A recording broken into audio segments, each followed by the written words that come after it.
আল্লাহর শুকরিয়া আদায় না করা।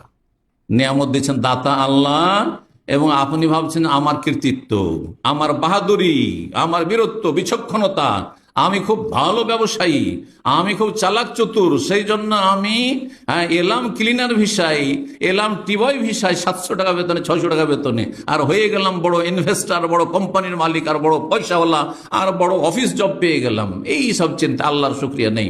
তারপরে আল্লাহর শুকরিয়া না করা আরেকটি দিক হচ্ছে যে নিয়ামতকে গুনার কাজে লাগানো। যে টাকা পয়সা আল্লাহ দিচ্ছেন সেটাকে পাপের কাজে লাগানো, নেকির কাজে খরচ করার তৌফিক না একটি পয়সা।